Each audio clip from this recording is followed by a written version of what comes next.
Si no crecemos más rápido, vamos a seguir manteniendo, digamos, las serias falencias que tenemos hoy día como país en términos de cierre de brechas, ¿no?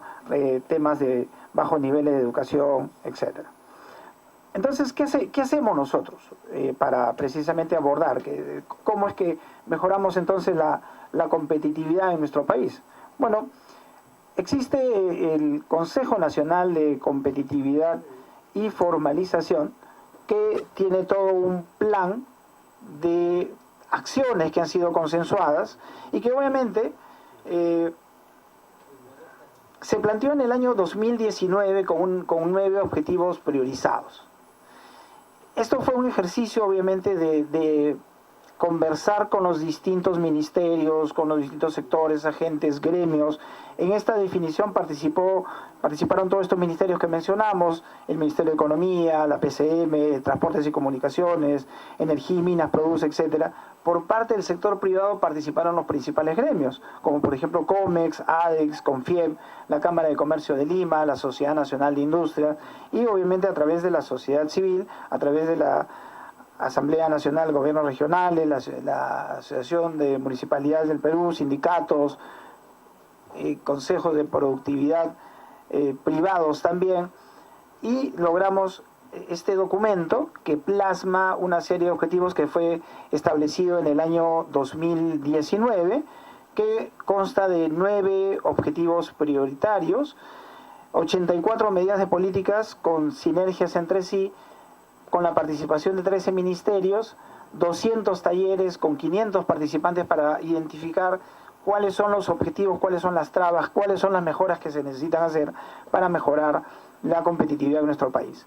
Y obviamente los objetivos prioritarios se definieron en estos 9, ¿no? Primero, uno referido al tema de infraestructura, lo que es capital humano, lo que es innovación, financiamiento, mercado laboral, ambiente de negocios, comercio exterior, institucionalidad, sostenibilidad ambiental.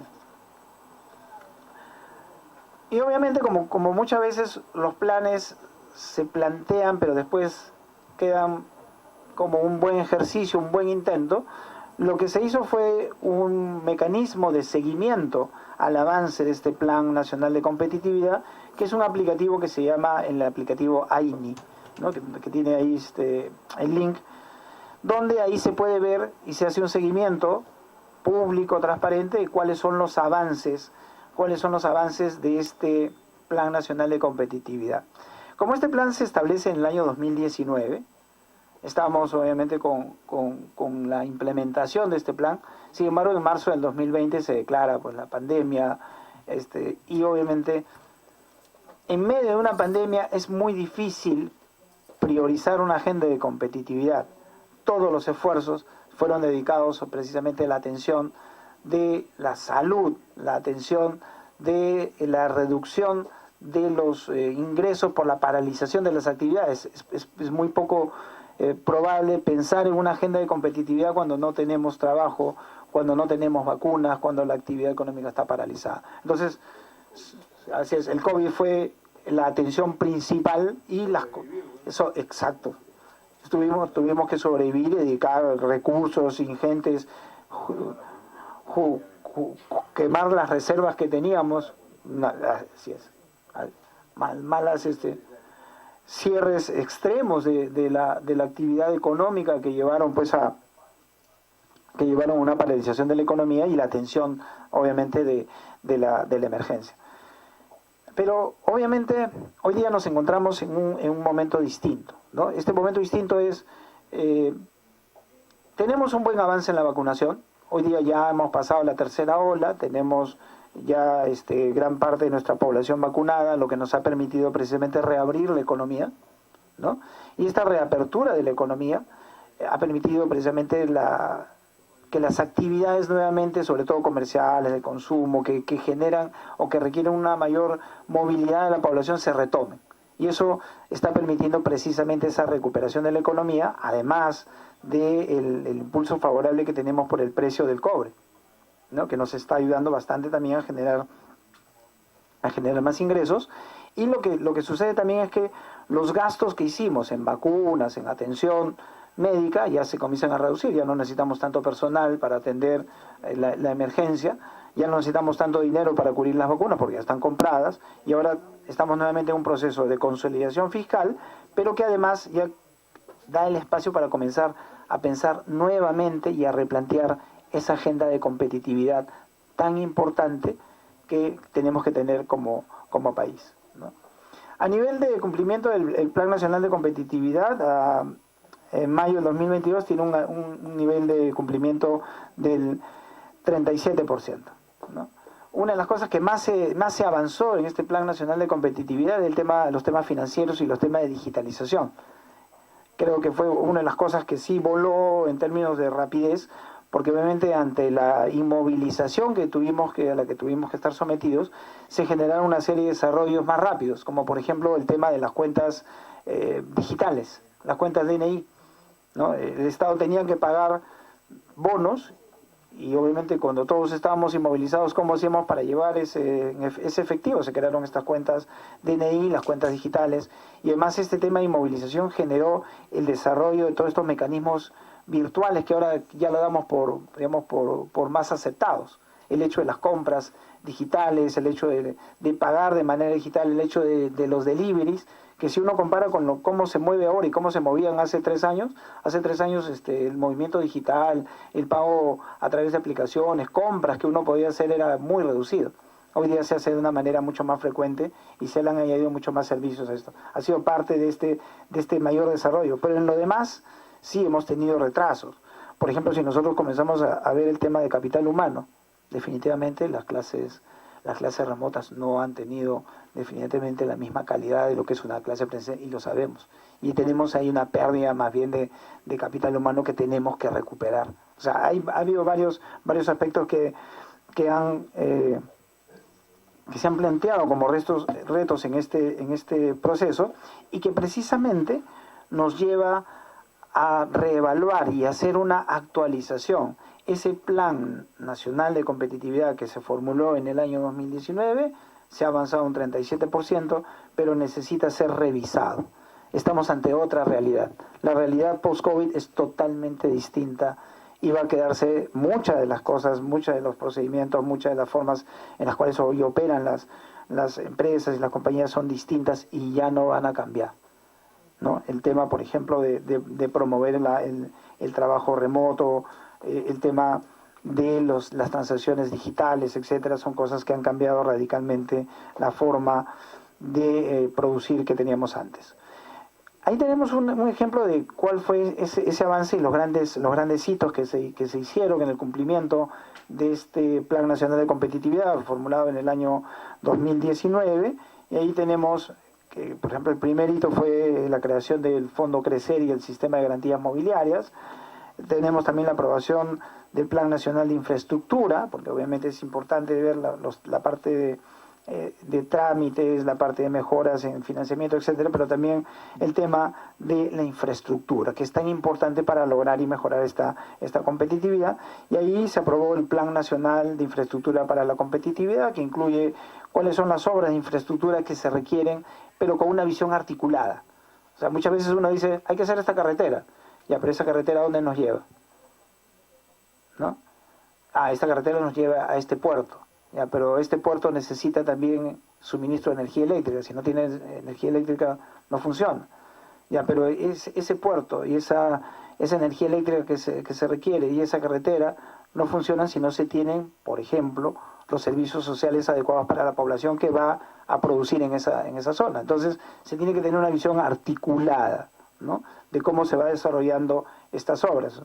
Entendemos que muchas veces los pedidos son muy grandes en términos de pequeñas obras, ¿no?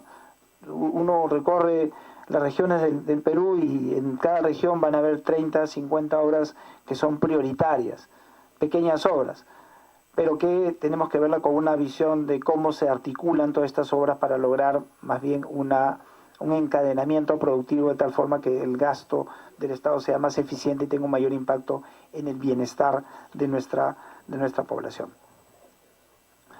Aquí tenemos los hitos que se cumplieron, 37.4% de 147 hitos, y hay que ver, obviamente, después de esta implementación, qué cosa funcionó y qué cosa no funcionó, ¿no? Porque si queremos avanzar haciendo lo mismo y viendo que no vamos a poder lograr los objetivos de acuerdo a lo deseado, no vamos a ser precisamente eficientes y iríamos contra la misma naturaleza de la Comisión, ¿no? O sea, de mejorar la competitividad. ¿Qué sí ha funcionado? Por ejemplo, el enfoque en productos a través de instrumentos normativos. O sea, muchas veces hay temas que se resuelven con un reglamento, ¿no? Con una normativa, que depende de una norma menor, que es una resolución ministerial, un decreto supremo, que permite avanzar y solucionar estos problemas. Lo que ha funcionado bastante también es la cooperación internacional. A nivel de otros países hemos tenido la colaboración tanto del Banco Interamericano de Desarrollo como de la cooperación suiza, SECO, que han sido socios estratégicos no solamente en proveer financiamiento, sino sobre todo asistencia técnica, que es muy valorado, sobre todo en la implementación de estos planes de competitividad. Y lo otro, y que es fundamental, es la estabilidad de los equipos técnicos. O sea, en el tiempo, los ministerios que han impulsado esto han sido básicamente Ministerio de Economía, el MINCETUR y la PCM, donde de cierta forma se ha mantenido la estabilidad de los equipos. Donde ha habido mayor movilidad y cambios en los equipos es donde se generan esos problemas, ¿no? O sea, el cambio frecuente de personal técnico implica retrasos en la implementación y afecta la continuidad de la implementación de estos objetivos. A tomar en cuenta como retos, ¿no? ¿Qué aspectos han estado fallando en el tema de la implementación? Lo que yo decía, la alta rotación de funcionarios. A veces uno está coordinando con un funcionario y a la semana ya no está, o hay otra persona que no tiene la capacidad para continuar o entender el problema y darle continuidad al seguimiento de estas acciones. El COVID, definitivamente. Otro tema es el intercambio público-público y público-privado. Muchas veces, cuando uno conversa con el privado, les voy a decir de mi experiencia, ¿no? El público, cuando recibe al privado, lo primero que piensa es, ya, ¿qué cosa va a pedir? Seguramente va a pedir una exoneración. ¿No? Va a pedir un beneficio. Y el privado, cuando conversa con el público, va a decir, no, siempre está para decirme que no, me va a trabar, me va a buscar una excusa y me va a decir que no. Y lo primero que dice que no se puede. Pero no hay esa interacción que permite precisamente identificar, entender. Porque finalmente las políticas públicas no se hacen detrás de un escritorio, ¿no? Se hacen entendiendo, se hace entendiendo la problemática del otro lado, para buscar soluciones y trabajar de manera conjunta. Y lo otro es también el tema público-público.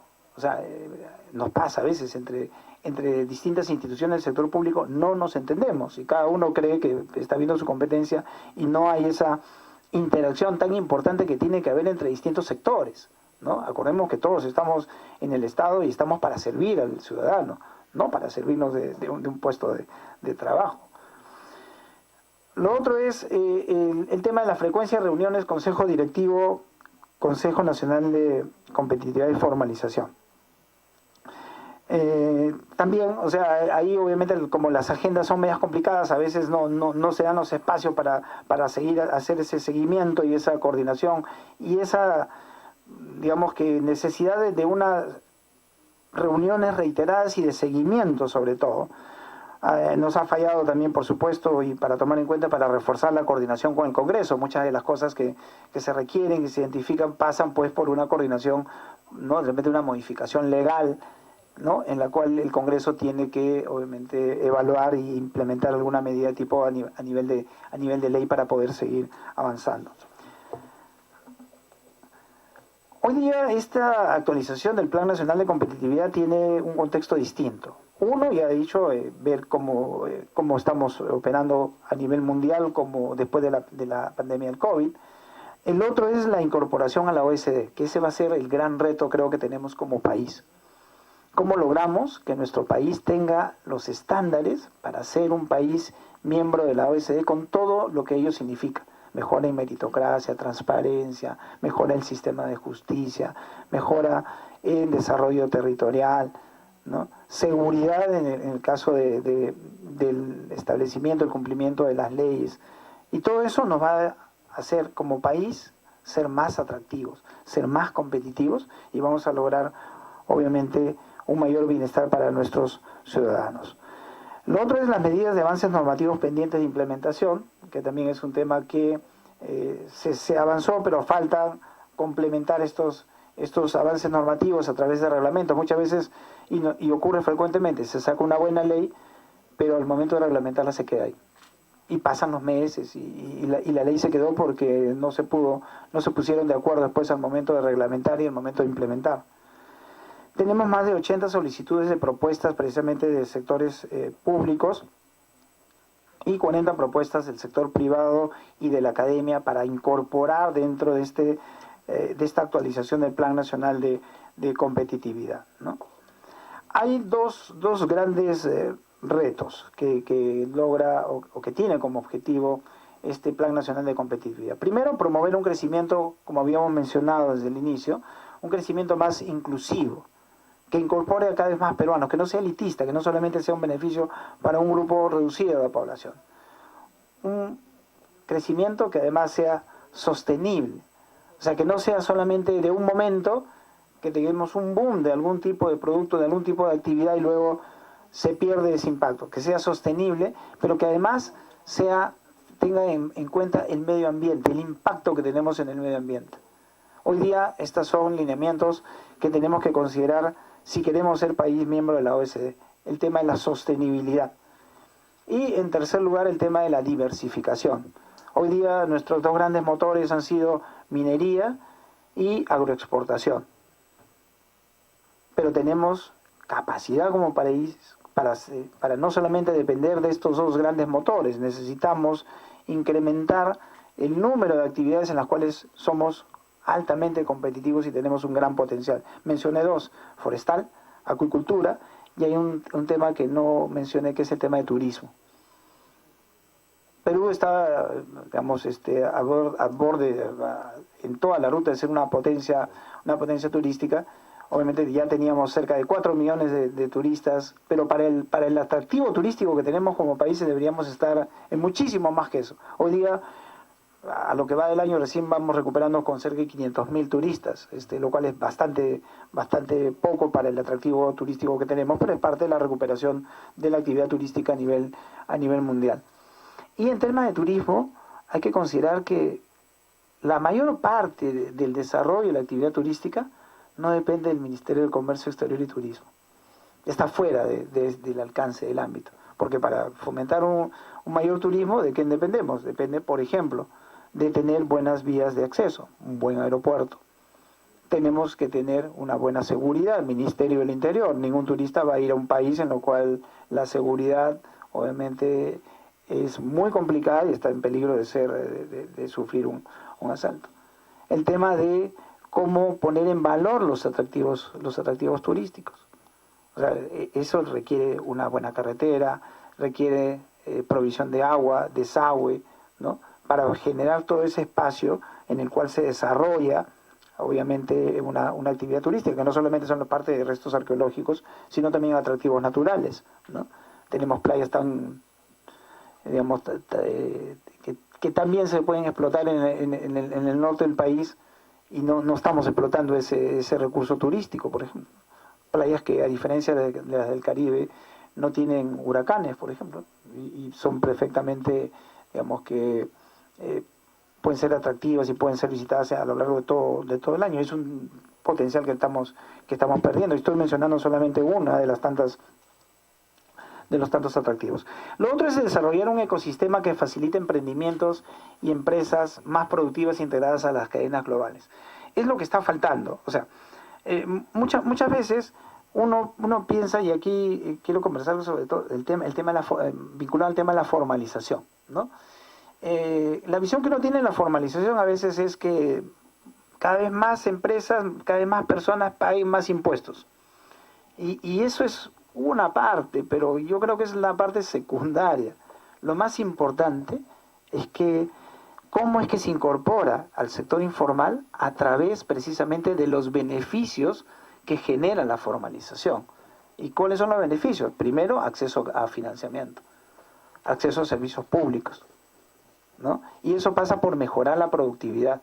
Obviamente, como cualquier emprendedor, si a mí me dicen, yo me desarrollo en la informalidad y ese es mi margen de ganancia, pero si me hago formal voy a perder, racionalmente yo creo que ningún emprendedor va a querer hacerse formal. Lo que tenemos que hacer como Estado es qué beneficios le doy yo al emprendedor para hacerse formal. Y para eso necesito mejorar su productividad, para eso necesito mejorarle su clima de negocios. No es un tema coercitivo, o sea, como Estado no deberíamos estar pensando, quiero que sea formal para cobrarle impuestos, quiero hacerle formal para que genere más puestos de trabajo formales, quiero hacerlo formal para que obviamente forme parte de una sociedad en la cual participa de los beneficios y los servicios que ofrece el Estado. Pero eso obviamente se logra no solamente mejorando la productividad, sino también sobre todo logrando estas asociaciones, esas asociatividades y cómo se vinculan a las cadenas globales. Muchas veces estamos pensando en el negocio puntual, ¿no? Y no estamos viendo el gran mercado que significan las cadenas globales. Y hay muchos ejemplos de eso. Muchas veces se piensa que el Estado es el que tiene que comprar todo al microempresario para que este microempresario sea productivo y que pueda desarrollarse, cuando no hay nada más incierto. La compra y el poder que tiene el Estado para incentivar el crecimiento de las MIPES es reducido. La mejor forma de mejorar y incrementar la productividad de las MIPES, o mejorar su formalización, mejorar su productividad, y sobre todo estos emprendimientos con una visión de los mercados globales. ¿Qué es lo que están necesitando los mercados globales? ¿En qué cantidad? ¿En qué calidad? ¿En qué oportunidad?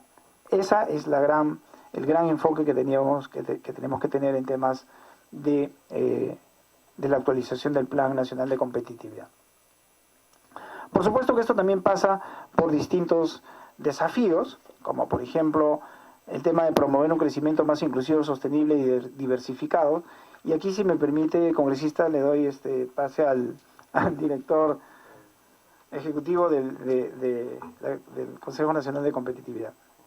Sí, claro, más bien saludarlo, no disculpe, al señor Henry Espinosa, director del Consejo Nacional de Competitividad y Formalización. Lo escuchamos. Gracias, buenas tardes con todos. Y sí, retomando ahí lo que nos decía el ministro, ahí hay dos mensajes que queremos dejar a partir de esta presentación, ¿no? Uno, no es ser competitivo, productivo per se, no, es ser competitivo, productivo para generar bienestar, ¿no? Ese es el primer gran mensaje que damos. Y el segundo gran mensaje, que detrás de la exposición que nos hacía Oscar, es la palabra articulación. O sea, nosotros solos no podemos, es ejecutivo, legislativo, GORES, gobiernos locales, sector privado, academia, sociedad civil, es un trabajo en conjunto. Y eso es lo que nos permite los instrumentos que tenemos desde el MEF, ¿no? Que es el plan de competitividad, las mesas ejecutivas, generar esta articulación y complementariedades, ¿no? O sea, en el caso de las mesas va por el lado de corto plazo, medidas sectoriales más concretas, y desde el lado del plan de competitividad, medidas de más largo plazo, más transversales, ¿no? Ese es el marco de acción que tenemos y así lo trabajamos desde el MEF. Y ya entrando más en detalle, ¿no? O sea, el plan contiene medidas concretas, ¿no? Y hay medidas que hemos estado conversando con distintos ministerios, con el sector privado, y ahí hemos encontrado, por ejemplo, en capital humano tenemos que avanzar bastante en lo que respecta a la vacunación. Se ha avanzado en la vacunación, pero COVID. Y la otra vacunación y de desarrollo infantil temprano es algo que debemos reforzar ahora, ¿no? Lo mismo en el mismo capital humano, los chicos no han ido al colegio 2 años. Eso nos va a golpear en productividad, competitividad de una manera brutal, si no hacemos algo. Y en eso estamos trabajando con el MIDIS, con el MINEDU, para ver cómo articulamos medidas y también recibiendo aportes del sector privado, ¿no? Aquí también nos parece una buena oportunidad para empezar a intercambiar con esta comisión, dado las competencias de los temas que maneja. Nos parece una buena oportunidad para ver potenciales vías de trabajo conjunto, ¿no? Otros temas que tenemos, ¿no? Que ya se han avanzado, como decía el ministro, en la parte normativa, ¿no? Por ejemplo, el PMO, los modelos contractuales, los contratos APP, ya hay un avance normativo. Ahora falta, digamos, en términos futbolísticos sería, oye, meter el centro para hacer el gol, ¿no? Esa es la parte que falta y en eso nos estamos enfocando ahora en esta actualización del plan de competitividad. Y luego en la parte de sostenibilidad ambiental, o sea, el cambio climático ya nos está matando. En la selva no deja de llover y usualmente en la selva debe dejar de llover en marzo. Entonces eso está afectando, por ejemplo, todo lo que es cacao, palma de aceite, café, que es el potencial que tiene la selva, ya no está afectando su desarrollo.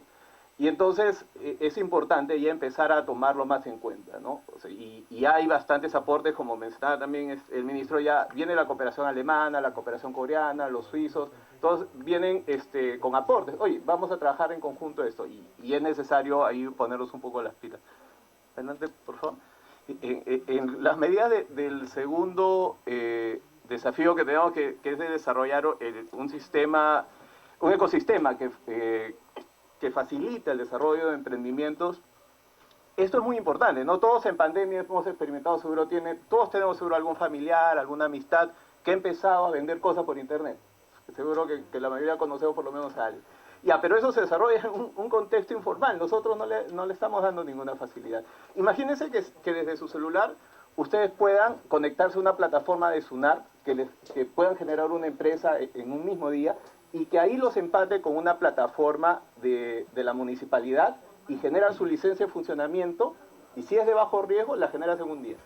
Ya de licencia de edificación ya esa es una historia un poquito más complicada porque ya involucra planos y eso. Pero la idea es que si es una empresa de bajo riesgo, lo puedas generar en un día, en un aplicativo en el celular, en lo que te demore llenar los formatos, ¿no? En 1 hora, 2 horas.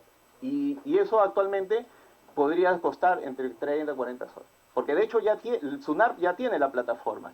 PCM ya creó la plataforma para licencias de funcionamiento. Lo que falta es integrarlas las dos, ¿no? Y generar los incentivos para que todos los municipios lo adopten en sus plataformas y ya, bueno, o sea, con eso avanzamos bastante en competitividad y no es por poca cosa. Otro tema que también salta bastante es el tema de catastro urbano, ¿no?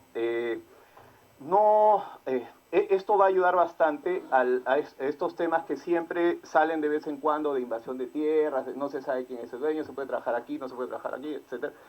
Y tener un catastro urbano centralizado y rural, porque lo estamos coordinando también con Midagri, el Ministerio de Vivienda, nosotros mismos desde el MES para alentar la parte de impuesto predial. Entonces, este tipo de cosas no parecen muy grandes, pero impactan fuerte en competitividad, ¿no? Y muchos de estos temas los tenemos relativamente avanzados en la parte normativa. Como les decía, solo nos falta un empujón y esa es la intención del Plan Nacional de Competitividad y Productividad, ¿no? Ya en los temas que veo que también tratan aquí en la Comisión de Pymes, se está trabajando desde el MEF, de la Dirección de Ingresos Públicos, una propuesta de ordenamiento de tributación para pymes, ¿no? Que ahorita tienes RUS, RER, en verdad es un poco desordenado y no alienta la formalización, ¿no? Que es lo que queremos. Entonces se está evaluando. Luego también en el MEF también tenemos la Dirección de Contabilidad Pública, que está trabajando una facilitación de los sistemas contables para pymes, lo que lo haría, pues, o sea, alentaría, ¿no? A los que no se formalizan, pues, no, ¿cómo voy a llevar este libro contable? Bueno, ya, vamos a hacerlo más fácil. Esa es la idea, eso es competitividad. Y luego los fondos de financiamiento, ¿no? El fondo, por ejemplo, hay fondos muy interesantes, con el Fondo de Capital de Emprendimiento, de Emprendimientos Innovadores, ¿no? Que justamente está dirigido a lo que llamamos ahora startups, ¿no? Que están generando muchas fuentes de trabajo, generan movimiento de recursos, y es lo que buscamos nosotros desde aquí, y también los créditos de garantías mobiliarias. Ese ya está avanzado, como les decía, en la parte normativa. SUNAR está trabajando una plataforma digital en la cual ya los que necesitan recursos pueden poner como garantía una máquina, un producto, etc. Y los que están interesados en mover dinero le pueden prestar ya con la garantía de que está en una plataforma con ciertas características, etc. Pero miren, ahí este tipo de medidas nos demuestra qué tan importante es la parte de articulación. ¿Por qué? Porque cuando conversamos con el sector privado nos dice, oye, mira, esa medida está muy buena, qué bien que la hagan, pero ¿y cómo hacemos la parte de ejecución de la garantía cuando no pagan? Entonces, involucramos al Ministerio de Justicia, al Poder Judicial, y decir, oye, a ver, ¿cómo hacemos esto, no? Y ya se empiezan a generar sinergias entre medidas, entre entidades del sector público, privado, y ahí es donde vinculamos a esta parte que le decía, y el segundo mensaje, que es la articulación, ¿no? Que es lo que genera un mayor impacto en las medidas que trabajamos, ¿no? Luego los temas de comercio exterior, en institucionalidad, ¿no? El eje del Poder Judicial, los repositorios de medidas, este tema que ahorita está muy caliente, que es de prevención de conflictos. Estamos trabajando ahí con PCM, con MINAM, algunas propuestas, ¿no? Adelante, por favor. Y este es más o menos el calendario de trabajo que tenemos, ¿no? Ahorita ya estamos culminando la parte de recolección de propuestas. Nos hemos reunido literalmente con casi todo el mundo, ¿no? Y la idea después es socializar estas propuestas, ¿no? Hacer talleres, nosotros llamamos comités técnicos públicos privados, que son talleres de discusión, donde sentamos a todo el mundo y ya mira, estas son las propuestas que hay, y ahí la gente va aportando, y si le cambiamos aquí, le ponemos acá, oye, mejor el enfoque es ese tipo de aportes es lo que necesitamos. Y eso va creando consenso y legitimidad a la medida, que es muy importante para llevarla a cabo, ¿no? Y luego, ya, como les decía, el proceso de aprobación del plan de competitividad asegura también esta legitimidad y fortaleza institucional. ¿Por qué? Porque primero se aprueba en el Consejo Directivo del CNC.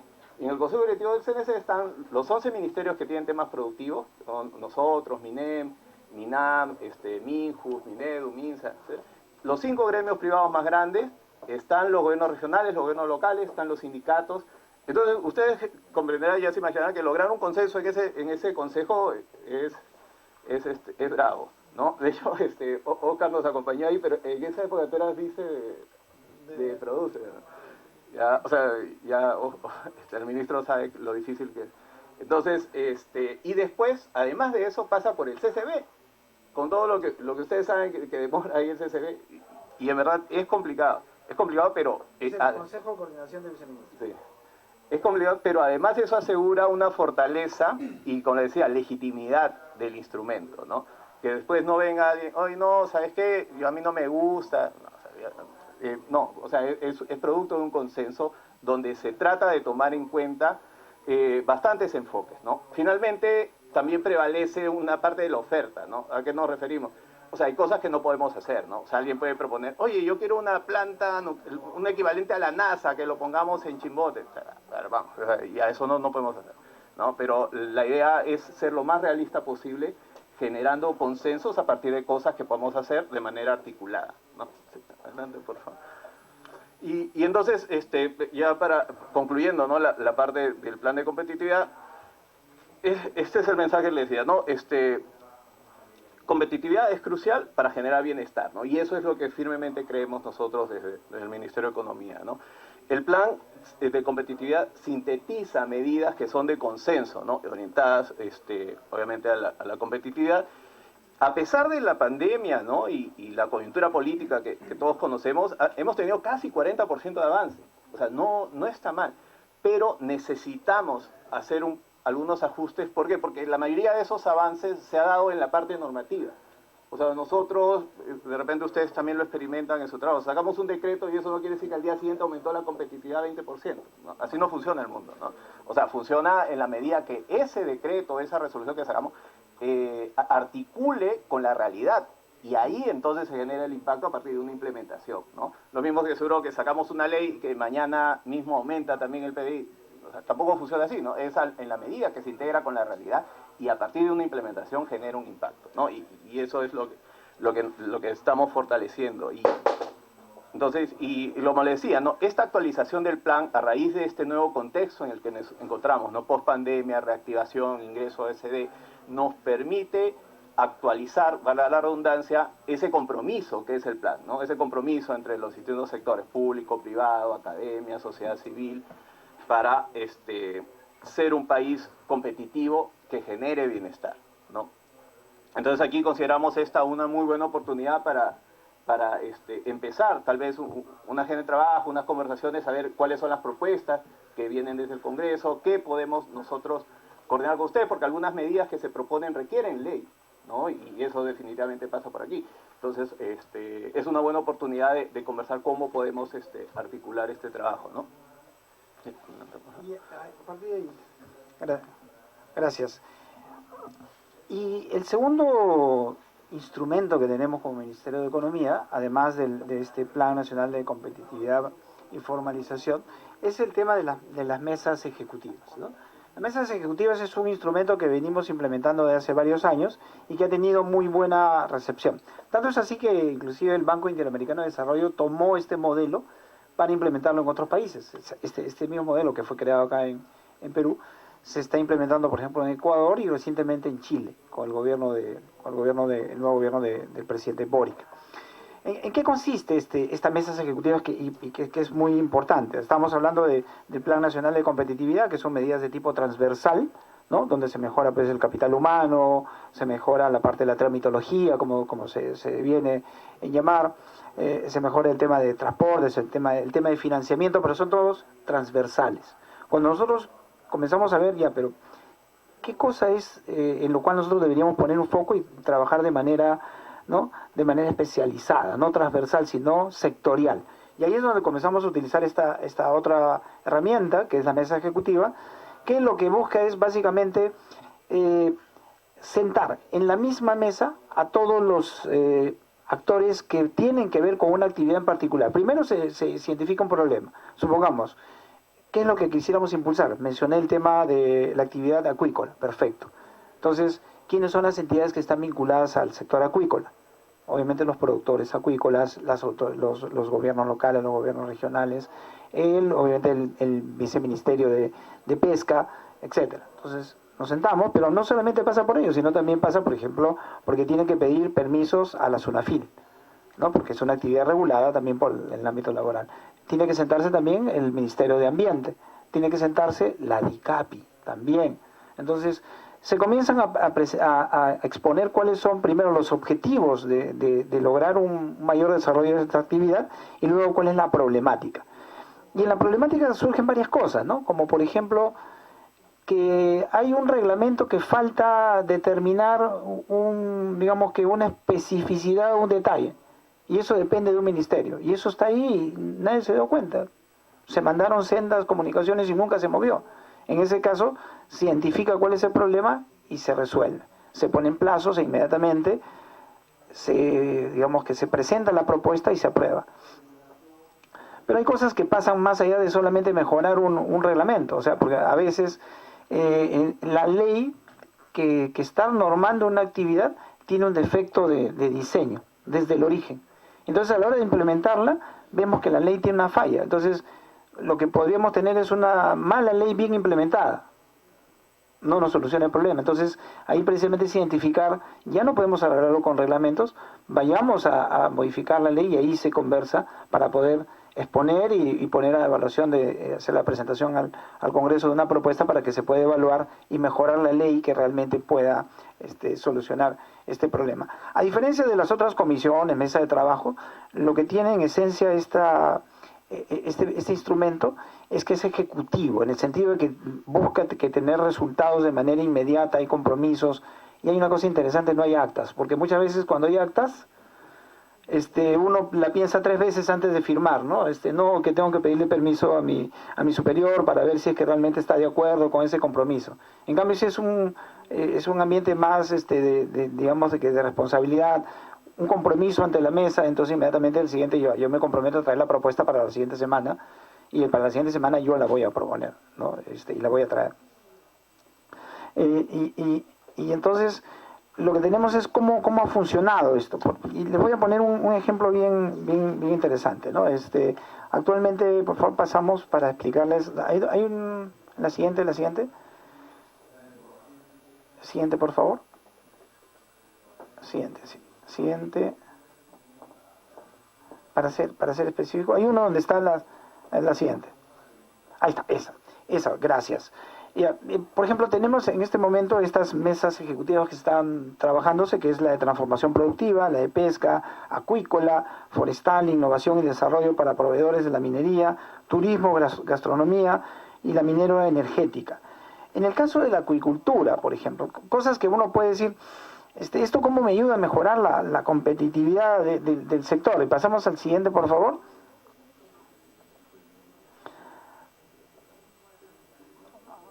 ¿No?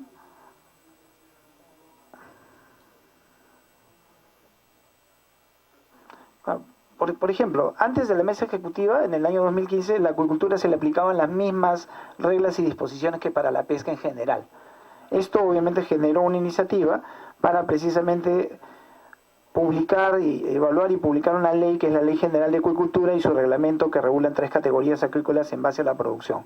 O sea, ahí se identificó cuál es el problema. La ley de pesca no se aplica definitivamente y no tiene mucho que ver con la actividad acuícola, se adecua, se presenta una propuesta y eso ayuda a que desarrolle el sector. Cosas puntuales como por ejemplo un reglamento de la SUNAFIL que dice que para actividades de tipo industrial se tienen que usar botas de punta de acero. Ya, pero eso está bien para la minería, está bien para la construcción, pero para la acuicultura, ¿se imaginan un trabajador acuícola con punta de acero? Eso no es. Entonces, pero claro, como la norma está hecha a veces de manera general, sin ver la parte específica, entonces se conversa con la SUNAFIL y dice, efectivamente acá hay un tema. Y ese tipo de detalles, desde temas grandes, ¿no? El tema de crear una ley ad hoc, perdón, hasta temas puntuales de qué tipo de botas se utilizan, pero que son finalmente las que determinan el desarrollo de un sector. Son pequeños movimientos, ¿no? O sea, a veces, ¿por qué, por ejemplo, ese producto acuícola, ese producto hidrobiológico no llega al mercado de China, teniendo tanto potencial y tanta demanda? No, es que en el mercado chino quieren que tenga una certificación a través de un organismo independiente certificado. ¿Tenemos ese organismo? No, no lo tenemos. Y estamos perdiendo oportunidad de ingresar a un mercado porque no se cumple con un requisito. ¿Qué tenemos que hacer? Inmediatamente como gobierno, como privado, ver cómo hacemos para precisamente dotar de las características que tiene este sector o esta entidad certificadora para que pueda ingresar a un mercado tan importante como el mercado chino. Entonces, esos son ejemplos de los cuales se identifican problemáticas que van desde temas muy puntuales de trámites, de algún tipo de requisito, que se genera además soluciones de manera inmediata, pero que también pasa por la evaluación de si realmente toda la norma requiere de una redefinición. Entonces, este ha sido un mecanismo bien interesante que ha tenido bastante impulso. Y finalmente, una reflexión para terminar. Los instrumentos de política y las comisiones que tienen permanencia a lo largo del tiempo son aquellos que dan resultados. Lo que no dan resultados, definitivamente nadie se acuerda y nadie se da el trabajo en pedir su continuidad. ¿Y quién es el que pide la continuidad? Obviamente el sector empresarial. Si el sector empresarial dice, este mecanismo sí funciona, son ellos los que van a pedir precisamente que este mecanismo continúe, que ese mecanismo digamos que se generalice y se aplique para otro tipo de problemas. Mecanismos que crean los estados o los gobiernos y que no funcionan, definitivamente pasan al olvido, ¿no? Eso, en cambio, los mecanismos que sí funcionan trascienden a los ciclos políticos, ¿no? Porque realmente la sociedad ve que ese mecanismo sí le sirve y obviamente hace el mejor esfuerzo para que continúe en ese esfuerzo y que haya una continuidad. Y ese es uno de los mecanismos que siempre ha habido bastante interacción por parte de los sectores productivos, empresariales, de continuar con esta dinámica. Hasta aquí quiero llegar con esta presentación y quedo, por supuesto, a disposición de las preguntas que quieran hacer y obviamente reiterarles mi compromiso para seguir coordinando, consensuando y siempre a disposición de ustedes para trabajar de manera conjunta. Muchas gracias, congresista Muros. Muchas gracias, ministro Graham, muchas gracias, director Espinosa. Gracias por esta exposición. Realmente el objetivo de esto es poder crear una agenda en conjunto y por lo que hemos venido escuchando, ustedes están dispuestos a hacerlo. Nosotros hemos tenido varios acercamientos a distintos gremios. Hemos tenido también un foro que lo llamamos Construyendo la Ruta hacia la Formalización y Recuperación de las MIPES, donde hemos tenido la presencia de la presidenta de la Asociación de Gamarra o la presidenta de la Asociación de las MIPES, y siempre la discusión era, la problemática era la misma, ¿no? El tema de la competencia desleal, de las barras burocráticas, de la falta de flexibilidad tributaria.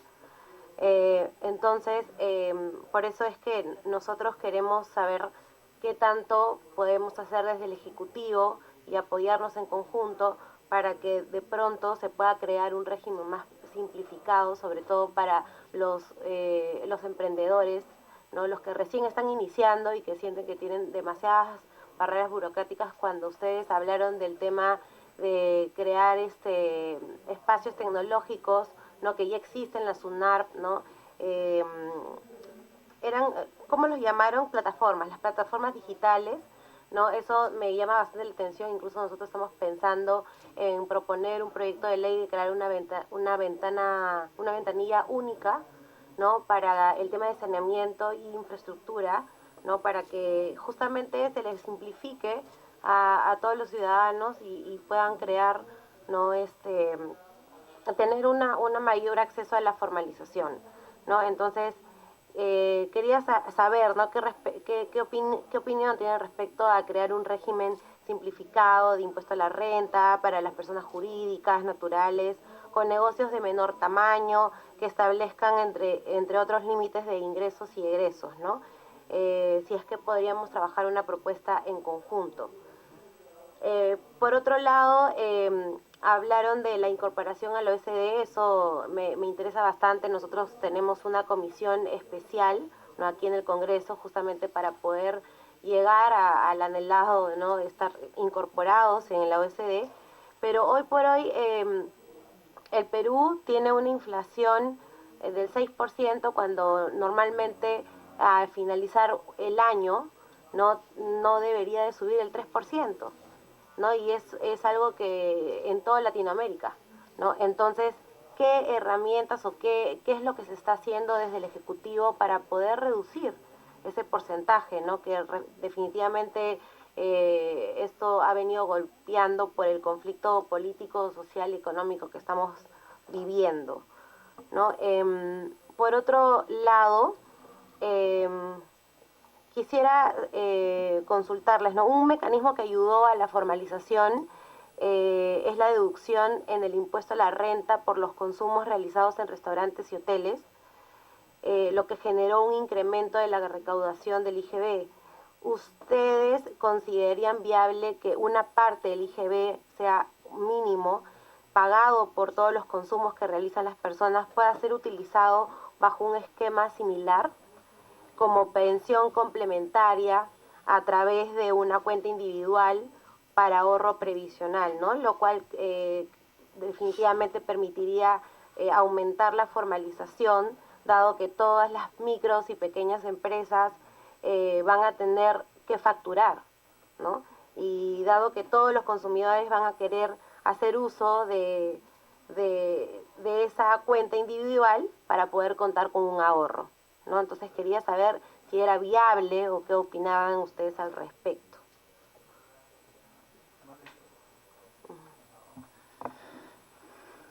Gracias nuevamente por la invitación, congresista. Sí, definitivamente nosotros como Ministerio de Economía estamos trabajando obviamente una propuesta de simplificación del régimen tributario de las micro y pequeñas empresas. Esa fue parte de la propuesta que hizo el Ministerio de Economía de Delegación de Facultades el año pasado, pero que obviamente entraría en vigencia para el próximo año y que tenemos que presentarla como se quedó para que sea evaluada y discutida en el Congreso, ¿no? Este nuevo régimen simplificado, porque es importantísimo, sobre todo, evitar estos temas de que los incentivos a que las empresas se queden en un nivel pequeño de actividad, porque si pasan al siguiente nivel, entonces ahí pasan a un régimen mucho más costoso. Y lo otro es también tener un régimen en el cual, por ejemplo, el RUS, o sea, uno declara que tiene menos de 5.000 soles y paga 20 soles mensuales. Y ya con eso supuestamente uno ya es formal y ya cumple con el régimen, cuando eso eso no es cierto. Nos pasó con el caso de Reactiva, ¿no? Cuando las empresas querían pedir créditos a Reactiva y se le daba en función a lo que habían declarado como 5.000 soles, y las empresas tenían movimientos de 30.000 soles mensuales, pero como no lo declaraban, entonces, y uno iba a la caja municipal, y la caja municipal sí le prestaba como 30.000, porque ante la Caja Municipal sí era una empresa que tenía y había verificado que tenía ese movimiento, pero ante la autoridad tributaria mencionaban que solamente ganaban como 5.000 y que pagaban 20 soles. O sea, no existía. Entonces, hay que mejorar todo este esquema, definitivamente hay que simplificarlo, pero la parte tributaria es un tema nada más para la parte de formalización. El tema laboral es importante. O sea, si yo me voy a hacer formal para que el día siguiente me caiga la SUNAFIL y me cierren mis inspecciones, o sea, de verdad yo tendría mucho reparo, y siendo yo servidor público les digo, digo cuál es la visión que se pueda tener y que tenemos que evitar precisamente, ¿no? Tiene que ser un abordaje más bien que incentive. Hay otras iniciativas, como por ejemplo el del Ministerio de la Producción a través de tu empresa, que necesitan escalarse. O sea, el Ministerio de la Producción a través del programa Tu Empresa permite pues facilitar los trámites, el registro, el notario, etcétera. Pero necesitamos mucho más alcance de esa iniciativa. O sea, si tenemos que más de, ¿cuánto será? Tenemos más de 2 millones de microempresas son informales. Entonces tenemos que hacer un gran esfuerzo para lograr esa formalización, y con la capacidad que tiene tu empresa es importante, es interesante porque facilita una serie de accesos y de trámites, pero tenemos que potenciar esa herramienta. El otro tema, hay varios temas, ¿no? El tema, por ejemplo, del uso del IGB para fondos de pensiones y cómo eso también ayudaría a la formalización. El tema es que, por ejemplo, si es que uno destina 1% del IGB para un fondo de pensiones, en realidad es como que, permítame decirlo coloquialmente, eso en realidad ayudaría a completar el centavo que me falta para el sol, porque es muy poquito. Porque obviamente una persona que tiene bajos ingresos, gran parte de sus gastos son en alimentos, menestras, frutas, hortalizas, que están exonerados de IGB. Entonces al final, de lo que paga realmente IGB, al final terminaría aportando algo de, ¿cuánto? 3, 4 soles a su cuenta mensual, con lo cual no ayudaría mucho a fomentar una pensión. En realidad ayudaría más al que tiene más ingresos, o sea, al que, no sé, pues gasta 3, 4 mil soles y sobre eso paga un IGB, eso sí podría, digamos, que incrementar algo. Pero para los sectores de menores ingresos hay que considerar mecanismos distintos, y en realidad hoy día el problema de la baja cobertura del sistema de pensiones en nuestro país es el problema de la informalidad, ¿no? Hoy día estamos con un sistema de pensiones que solamente cubre al 30% de la población económicamente activa, que es formal y que es dependiente, porque inclusive el independiente formal no aporta al sistema de pensiones. Entonces tenemos que al final estamos llegando con peruanos que solo llegan a los 65 años y solamente un 30% tiene algún fondo que ha aportado en algún sistema, que puede ser el sistema nacional o el sistema privado de pensiones. Y el objetivo creo que tiene que ser como Estado, ver cómo incorporamos a todo este 70% que hoy día no accede a una pensión, y que obviamente definitivamente va a llegar a jubilarse, y va a llegar un momento en que va a tener que dejar de trabajar y depender de una pensión. El reto es muy grande y pasa precisamente por una mayor formalización de nuestra economía. El tema de precios. ¿Qué estamos haciendo? Perú hoy día, de acuerdo a los últimos datos que tenemos una inflación anualizada de cerca del 8%, comparado con Brasil, que está a 10%, Chile arriba también cerca del 10%, Estados Unidos arriba del 9% de inflación. O sea, la inflación está afectando a todos los países del mundo. Y la inflación obviamente tiene dos partes, ¿no? Una parte que es controlada a través de la política monetaria que maneja el Banco Central, y que lo que ha estado haciendo el Banco Central ha sido subir las tasas de interés. Entonces ha estado subiendo, pero esto tiene un efecto, porque subir la tasa de interés encarece el crédito. Y encarecer el crédito significa disminuir la capacidad, obviamente, de obtención de crédito, y de cierta forma termina en algún momento afectando la tasa de crecimiento. Entonces, el Banco Central está haciendo su esfuerzo, pero estos, digamos, mecanismos que utiliza no son de impacto inmediato. Hay otras cosas que no maneja el Banco Central, por ejemplo, cuando sube el precio del petróleo. El precio del petróleo está ahorita cerca de 118, 120 dólares el barril, ¿no? Cuando el año pasado estaba casi en la mitad. Entonces, ¿Qué hacer cuando el precio del petróleo, que lo importamos, no tenemos la capacidad para producir la suficiente cantidad a nivel interno? ¿Cómo hacemos para combatir o para mitigar eso? ¿Cómo hacemos cuando el trigo ha subido más del 70% y la mayoría del trigo lo importamos? O el maíz ha subido más del 40%. Ahí las medidas son obviamente utilizar recursos públicos. Recursos públicos como por ejemplo exoneraciones o los otros que son mecanismos de tipo de subsidio directo a aquellos sectores que tienen menores ingresos. Cuando uno habla de la inflación en Perú dice 8%, pero si uno descompone, la inflación de alimentos es de 15%. O sea, uno dice 8 es el promedio de todo, pero alimentos, solo alimentos y combustibles, 15%. Y obviamente cuando uno ve a quién le impacta más una subida de combustibles y de alimentos, es a los sectores de menores ingresos, porque a los de menores ingresos el 50-60% de su presupuesto se le va en alimentos y en transporte. Entonces, los mecanismos tienen que ser de dos tipos. Uno, enfocarnos en cómo hacemos para bajar precisamente estos combustibles, cómo hacemos para otorgar financiamiento directo o apoyo directo a aquellos sectores que están siendo más afectados. Se implementó lo que es la exoneración del impuesto selectivo al consumo para el diésel y además lo que es la banda de estabilización de precios de los combustibles. Esto ha logrado que, por ejemplo, el precio del diésel cueste 5 soles menos de lo que debería costar, porque se está absorbiendo ese incremento. Claro, eso se debe trasladar a un menor costo del transporte, pero como Estado nos cuesta. Esto nos está costando cerca de 330 millones de soles mensuales menores en recaudación. O sea, es importante la medida, baja el precio, pero es costosa. Entonces, hay que ser muy cuidadoso cuando se toman estas medidas. En el caso del IGB, se dice que no ha logrado reducir el precio de los 5 alimentos que están exonerados. Lo que sucede es que si quitamos el efecto del IGB, el maíz ha seguido subiendo, el trigo ha seguido subiendo, ¿no? Y entonces lo que hubiéramos tenido es más bien, lo que ha logrado esta medida es parar una mayor subida de los precios de estos alimentos. ¿Qué más podemos hacer? Se otorgó el vale al balón de gas, que antes estaba en 20, se pasó a 25 soles, esto favorece a 800.000 familias. Se ha otorgado subvenciones adicionales a los programas sociales, a 1.300.000 beneficiarios de Juntos, Pensión 65, el programa Contigo, y eso nos ha costado cerca de 305 millones, y esto lo vamos a dar por 4 meses, va a ser insuficiente, vamos a tener que ampliar el periodo sobre el cual se sigue apoyando. Tenemos que apoyar también a comedores populares y a ollas comunes, que son obviamente que como la ley está en proceso de reglamentación, todavía no se tiene el padrón y en los siguientes días que se tenga el padrón se va a tener que destinar recursos para apoyar definitivamente a ollas comunes y comedores populares.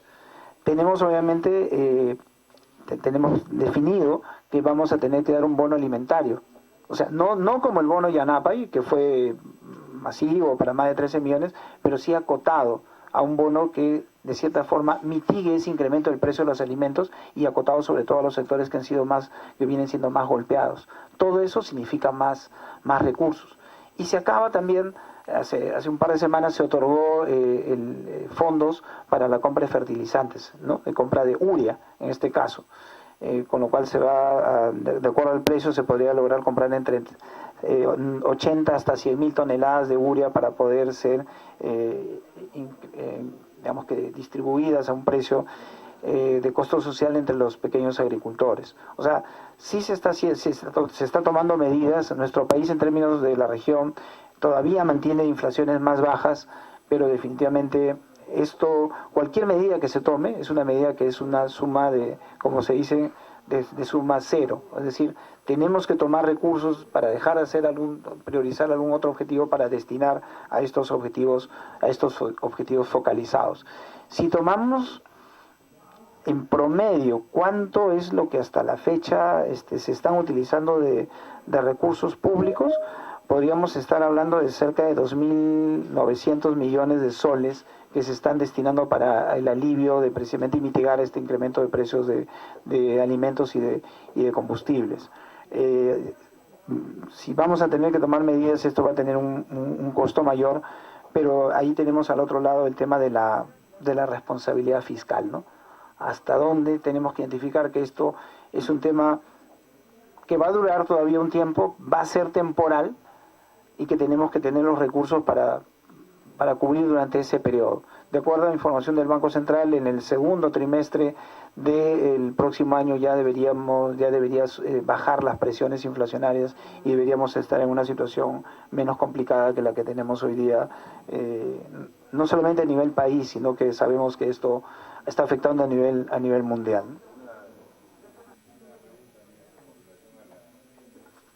Con relación a la urea, una preocupación de los productores es cómo va a ser la distribución de esta una vez que se adquiera.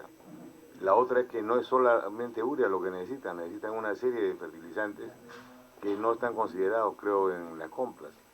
Y el otro tema es que el guano de islas tampoco es lo más adecuado para la agricultura. Entonces, todas esas cosas les preocupan realmente a los productores de arroz en este caso. Sí, efectivamente. El guano de isla es un buen fertilizante, pero definitivamente no tiene la calidad de otros fertilizantes tipos químicos. Se ha hecho la distribución de cerca de 100.000 toneladas. En el caso de cuando nosotros vemos las estadísticas, y hay una estadística que es pública, que habla de que, por ejemplo, en el caso de la urea, se ha disminuido en más del 80% la compra en el primer trimestre de este año comparado con el del año pasado. Pero hay un componente, efectivamente, que es sustituto, que es el sulfato de amonio. Y el sulfato de amonio se ha comprado casi 3 veces más de lo que se compraba el año pasado. Entonces lo que han hecho muchos agricultores es sustituir la urea, ¿no? Comprar menos urea y poner más sulfato de amonio. Por eso es que la medida que se tomó básicamente se enfocó en lo que es el déficit de urea. Está a cargo del Agrorural, ¿no? Que es una entidad adscrita al Ministerio de Agricultura. Y ayer estaban cerrando precisamente las propuestas que iban a recibir para hacer la compra internacional de urea, y ellos se van a encargar de hacer la distribución. ¿Cómo la van a hacer la distribución? Claro, ellos tienen 57 digamos locales a nivel nacional. Se van a utilizar 3 puertos. Se va a utilizar Salaverry en el norte, Callao y Matarani en el sur, donde obviamente los postores van a desembarcar, y a partir de ahí se está haciendo toda las coordinaciones logísticas para que a través de los almacenes que tiene Agrorural tiene una capacidad cerca de 36.000 toneladas en sus almacenes. ¿Lo van a entregar o lo van a vender? Lo que se está proponiendo es lo siguiente: se va a presentar un proyecto de ley para que se autorice a la venta a un costo social. ¿Por qué? Porque si mediante un decreto de urgencia se establecía la venta, constitucionalmente no se puede hacer, porque ahí entraría como una especie de competencia desleal, porque se entiende que el Estado entraría a una actividad empresarial de vender un producto. Por eso es que se necesita la autorización a través de una ley. Precisamente, por el rol subsidiario. No se usa la cadena que existe, o sea, la cadena de comercializadores de este tipo de productos. También, o sea, el Agrorural está contratando, está viendo las mejores formas. Ellos tienen sus almacenes y obviamente van a contratar. Si el privado tiene y le ofrece la mejor alternativa para poder distribuir, porque el Agrorural no tiene la cantidad de camiones ni de personas. Ahí es donde viene la preocupación de los agricultores, que ahí se va a entrar el amiguismo, va a entrar la corrupción, va a entrar la direccionalidad de la entrega. A los simpatizantes o no, eso es lo que piensan ellos. O sea, se sienten preocupados por cómo van a hacer la distribución. Entiendo, Lo mejor para ellos sería a través de la cadena comercial que existe, ellos van y lo compran. Claro, lo que hay es un padrón que tiene Agrorural en términos del tamaño de los agricultores. O sea, se va a distribuir o se va a vender a agricultores que tienen máximo 5 hectáreas, no más que eso, ¿no? Y obviamente hay un monto máximo también que está establecido en el decreto de urgencia, que es de 5 sacos por hectárea. Y obviamente lo que están haciendo en este momento es el proceso de empadronamiento para poder otorgar y hacer esta distribución de la manera más transparente, claro, para evitar precisamente ese... Eso es lo que les preocupa justamente, porque no todos tienen la misma necesidad. Entonces, cuando tratan de uniformizarse algo, al final va a salir mal. Si se emplea la cadena natural de distribución, ellos se acercan y compran en las tiendas, creo que sería más práctico, no generaría esas suspicacias.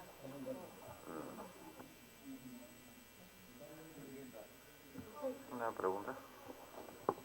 Sí, claro, congresista Salguano. Adelante. Gracias. Ministro, muchísimas gracias por la exposición, al igual que al amigo Espinosa. En general lo que usted ha señalado es, digamos, son los conceptos contemporáneos de la economía, ¿no? Así como en política tenemos claro qué tenemos que hacer, igual en la economía hay lineamientos generales, básicos, que usted como experto en la materia lo conoce. Y nosotros obviamente como políticos tenemos la necesidad por lo menos de tener una idea básica de cómo se maneja la economía, ¿no? El problema que nosotros vemos desde el Congreso es que si usted, bien es cierto, tiene claro los conceptos, pero en general el gobierno no los tiene. Porque su exposición es excelente y estamos totalmente de acuerdo. El problema es que a veces desde el gobierno se dan mensajes y señales y conductas contrarias a lo que usted señala, ¿no? Obviamente no es su responsabilidad, ¿no? Pero estamos acá en un escenario donde tenemos la obligación de decirnos la cosa con franqueza, porque la idea es, como usted bien ha dicho en su exposición, cómo contribuimos todos a que esto funcione, ¿no? Por ejemplo, de lo que usted ha dicho, yo soy de Madre de Dios. Y me interesa mucho, por ejemplo, y me parece interesantísimo lo que usted nos habla del sector forestal, que en realidad es una oportunidad que estamos perdiendo. Y usted bien ha dicho, hay extensas áreas deforestadas por agricultura migratoria, minería ilegal, etcétera, y no se están poniendo en valor, ¿no? Yo conozco la experiencia chilena que usted bien ha señalado. He ido a Chile, he recorrido los extensas plantaciones que tienen, y no lo voy a repetir las cifras que usted las conoce bien, ¿no? Y nosotros nos enorgullecemos de tener pues, una Amazonía, el pulmón de la humanidad, etcétera, pero exportamos $200.000, creo, en madera, ¿no? Es terrible. El otro tema, la acuicultura, que es una enorme oportunidad también. En Brasil, nosotros somos vecinos de Brasil, y en el estado cercano nomás del Acre, tenemos factorías que exportan pescado cultivado en sus enormes piscigranjas y les envían a la China y al Japón. Yo también he visitado esas factorías y realmente uno se queda impresionado de la tecnología, la fabricación de alimentos, su legislación promotora, ¿no? O sea, por ejemplo, eso me parece excelente. El otro tema, el del turismo. O sea, pueden ser realmente herramientas de desarrollo sostenible con lo que ha señalado usted, ¿no? Por ejemplo, Madre de Dios, hasta recién el lunes va a empezar a entrar la TAN de Cusco, Puerto Maldonado. El turista que ya está empezando a llegar, ¿qué tenía que hacer para ir a Madre de Dios? De Cusco tenía que Cusco, Lima, Madre de Dios. Se tiraba 3-4 horas, pagaba el doble del precio. ¿Qué turista va a querer ir pues en esas condiciones? ¿Se da cuenta? Entonces se ha exigido, se ha reclamado, bueno, ya el lunes va a haber, empiezan los vuelos de Cusco, Puerto Maldonado, porque Madre de Dios es el departamento que recibe el más alto número de turistas internacionales de la Amazonía. Tenemos unos albergues espectaculares, biodiversidad, porque Madre de Dios no es solo pues la propaganda de minería ilegal que de vez en cuando por ahí le rellenan a los capitalinos, ¿no? Que Madre de Dios trata de personas, explotación infantil, cosa que en realidad es un fenómeno social existente, sí, pero eso no es toda la región. Entonces, el turismo, que también usted lo ha mencionado muy bien, es una enorme alternativa, una posibilidad que tenemos que usarla, ¿no? Entonces tenemos acuicultura, forestal, turismo, y el otro tema por el que se conoce más a Madre de Dios es el tema de la minería.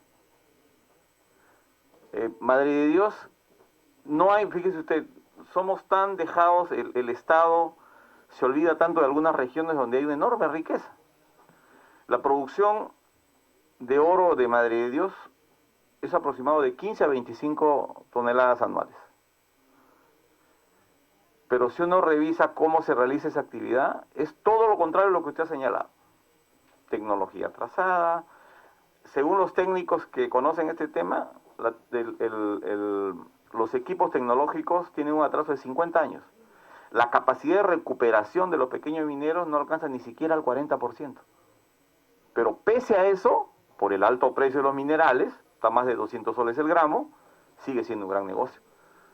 Y ese minero tiene que pagar coimas, tiene que pagar en las carreteras, tiene que coimear a la policía, etcétera, etcétera. Entonces, ese es el escenario de un Estado que no le brinda la menor oportunidad, como usted ha dicho, de entrar a la legalidad. Y no solo para pagar impuestos, como usted bien lo ha señalado, porque la formalización implica una serie de elementos y de aspectos positivos, ¿no? Entonces, me parece muy bien y, por ejemplo, me interesa esto de las mesas ejecutivas donde quizá podamos trabajar estos temas. Podamos trabajar. El 90% de la producción de oro de Madre de Dios sale de contrabando. Supuestamente el Estado, como usted ha señalado, el rol subsidiario, ¿no? Varios candidatos presidenciales ofrecieron el tema de regresar al banco minero de tal manera que el oro lo compre o el BCR, porque estamos perdiendo. O sea, todo se va. Y un reportaje hace poco en un canal internacional evidenció que el oro de Madre de Dios, por ejemplo, se va a Bolivia o se va a Chile y luego a Emiratos Árabes. Bolivia del 2012 empezó a tener una enorme producción de oro, pero no tiene ni una inversión en oro. Y creó Evo Morales, que estaba en la presidencia, la empresa boliviana del oro. ¿Y de dónde venía? El oro de Perú. ¿Se da cuenta? Entonces son esos temas, ministro, y mire, le agradezco su exposición y a la presidenta de la comisión, porque son estos temas los que nos van a ayudar a salir adelante. O sea, son estos temas de producción sostenible, crecimiento económico, los que nos van a ayudar a mejorar las condiciones de vida de la población. Entonces quizá podríamos más adelante ver cómo están estas mesas ejecutivas de forestal, acuicultura, e incorporar una mesita para ver el tema también de minería en Madre de Dios, que es realmente una enorme riqueza que el Perú está mal utilizando. Solo eso, ministro. Gracias. Congresista Salguana, muchas gracias. Podríamos, y fue una sugerencia también del congresista Montoya, que de pronto en estas mesas ejecutivas, conjuntamente con esta comisión, un miembro de cada uno de nosotros, porque es multipartidario, pueda formar parte, ¿no?, de estas mesas ejecutivas. No sé si eso fuera factible.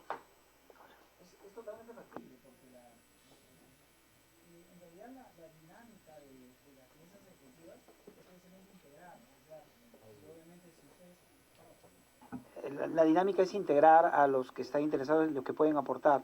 Y sería muy valioso que ustedes tomen conocimiento y identifiquen una problemática y nos puedan apoyar, no solamente con la evaluación que pueden hacer, sino además con, por ejemplo, si se identifica que hay un proyecto de ley que puede solucionar este problema, y sería fabuloso, o sea, ayudaría un montón a la dinámica de la solución del problema. Claro, por supuesto, con todo gusto, congresista. Gracias. Quisiera darle la bienvenida al congresista Guerra, si es que tiene algún comentario. Bueno, hemos tenido una gran exposición, han estado sus asesores aquí presentes, ¿no? Tenemos al ministro y también contamos con la presencia del director del Consejo Nacional de Competitividad y Productividad. Gracias, presidenta. Sí, he estado siguiendo mientras podía y también en contacto con mis asesores sobre la exposición. En primer lugar, ministro, agradecerle su presencia, agradecerle su interés siempre por el sector productivo, por el sector empresarial. Yo tendría algunas preguntas y las voy a hacer, vamos a ver si algunas se pueden contestar o algunas son también inquietudes. La primera tiene que ver con los reactivas. La gente en general pide dos cosas: que se prolongue el reactiva, es decir, los pagos. Yo tuve una reunión con el ministro Franque. En enero conversamos de este tema, él tenía muy buena disposición para ver qué se podía hacer al respecto, porque lo cierto, y creo que no vamos a tapar el sol con un dedo, es que la gente no puede pagarlo. Si hay planes sobre eso, si se necesita nuestra ayuda legislativa, o es suficiente con lo que ustedes puedan hacer si es que tienen un plan para hacerlo. Lo segundo no tiene que ver con el pago de reactiva, sino si se tiene contemplado algún programa similar con algunas áreas específicas. Yo sé que usted habló ahora del tema del turismo, pero hay algunas áreas o algunos sectores muy específicos bastante más golpeados por la pandemia que otros. Y algunos de los cuales, precisamente por su naturaleza de haber sido muy golpeados, no pudieron ni siquiera pedir estas reactivas. Estoy refiriéndome casi en concreto a los siguientes sectores. Restaurantes que estuvieron cerrados hasta al final y luego, como tiro de gracia, los volvimos a encerrar en las navidades pasadas. Y bueno, y en Semana Santa también los golpearon, pero eso fue por otras razones. Luego, turismo, obviamente sé que usted ha hablado del tema de turismo. Y luego el sector de arte, la gente de espectáculos, de teatro. Hubo un registro pequeño y alguna pequeña ayuda que hizo el Ministerio de Cultura. Pero eso pues cuando decimos, bueno, que el Ministerio de Cultura ayude en estos temas a sus artistas, tenían un registro muy pequeño, pero hay actividades que están en el medio, digamos un productor de espectáculos, un productor de teatro, y es un sector muy importante. Entonces se habrían planes al respecto, ¿no? Lo segundo, prefiero contarle todo para, en todo caso, lo segundo tiene que ver con la perspectiva ya del sector gastronómico y de turismo. Si algo hemos sentido los orgullosos los peruanos, lo que ha sido, digamos, la joyita de la corona de las industrias peruanas ha sido la gastronomía, y repito, ya ha sido golpeada. Nosotros, esa vez que conversamos también con el ministro Franque, le planteé yo directamente una rebaja de impuestos a este sector. Una rebaja de impuestos considerable, ¿no? Es decir, llevarlos al 10% un buen tiempo.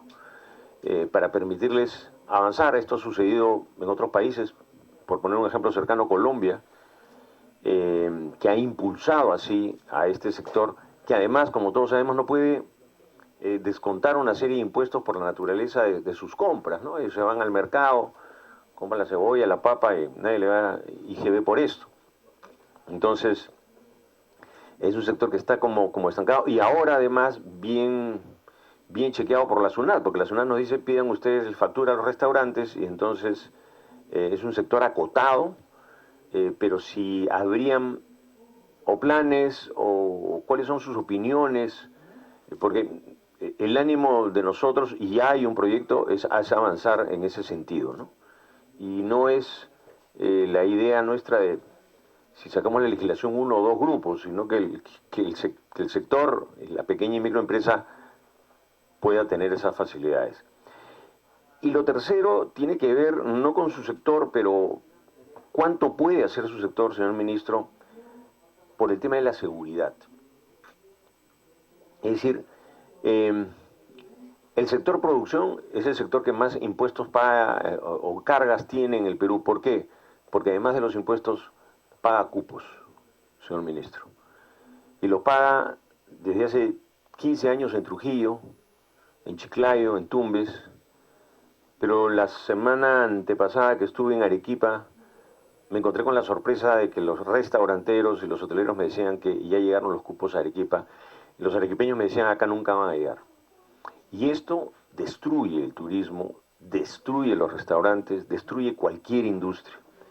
Entonces, ¿cuánto puede hacer su sector por ayudarnos en el tema de la seguridad, por pedirle esto a la policía, al Ministerio del Interior?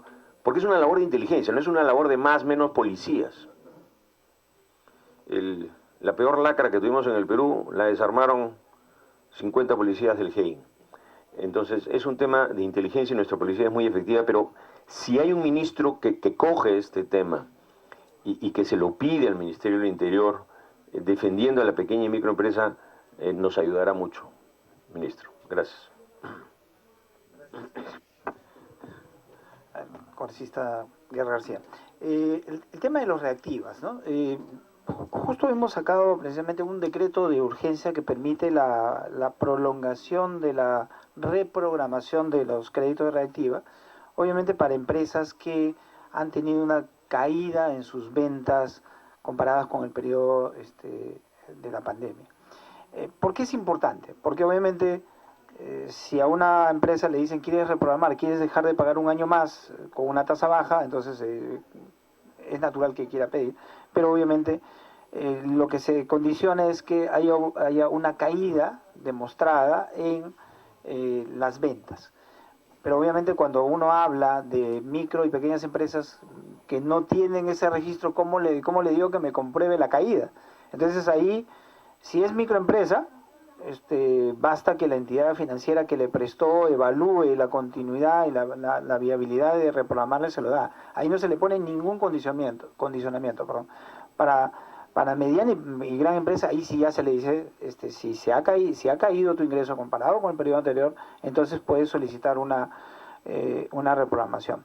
Hay que considerar que Reactiva, cuando empieza, los primeros créditos se dan en mayo del 2020 y se permite que durante 12 meses no se pague absolutamente nada, un periodo de gracia total. Claro, llega mayo del 2021 y dicen, todavía estoy un poco golpeado. Y entonces ahí es donde se dio la primera ampliación de la reprogramación para decirles que durante ese periodo, 12 meses más, no se pague el principal y solamente se pague los intereses. Y eran tasas cercanas al 2%.